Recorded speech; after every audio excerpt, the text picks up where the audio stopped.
Mardi dernier, on a assisté à un nouvel événement dramatique dans un lycée de Nogent, puisqu'un élève de 14 ans a poignardé une surveillante lors d'une fouille à l'entrée de l'établissement. À l'heure où on se parle, les motivations du jeune homme sont encore un peu floues, mais très vite, dans les matinales des radios et des plateaux télé, on a entendu ça. Je vois les méfaits des jeux vidéo qui suscitent de l'agressivité sitôt qu'on leur dit c'est fini, t'as déjà fait 1 heure de jeu. Et on commence vraiment à être habitué à ce discours qui revient à chaque fois qu'un drame implique un adolescent. Et la science, elle dit plein de trucs là-dessus. Elle s'est intéressée à ce sujet d'ailleurs de très nombreuses fois, et une tendance se confirme. Non, le jeu vidéo, quel qu'il soit, ne rend pas plus violent. De la même manière, jouer aux jeux vidéo n'est pas une activité plus addictive en fait qu'une autre. Alors pourquoi, malgré un certain consensus scientifique, on continue de taper sur les jeux vidéo dans le contexte des violences entre jeunes? Je vois, moi, 2 raisons à ça. La première, le jeu vidéo est encore considéré comme une contre-culture par les médias dominants. Le jeu vidéo est systématiquement dénigré, méprisé et n'est jamais considéré comme ce qu'il est pourtant factuellement le principal divertissement plébiscité par les Français et également le secteur culturel le plus mainstream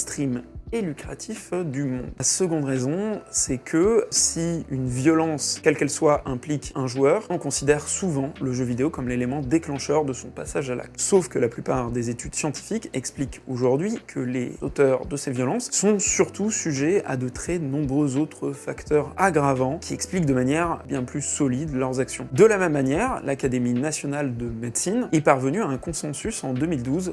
Non, l'addiction aux jeux vidéo n'existe pas. Et si vous aviez encore des doutes, je vous conseille de lire un rapport sénatorial, rapport rédigé en 2013, qui vient confirmer tout ce que je viens de vous dire dans cette chronique. Enfin bref, comme toujours, c'est plus facile de s'attaquer à ce que les élites considèrent comme encore dans une contre-culture, plutôt que de questionner plus profondément le système qu'elle domine. Abonne-toi, lâche ton like, sois sympa, tu veux choisir qui on invite ou de quoi on parle? Fais-nous en part dans les commentaires.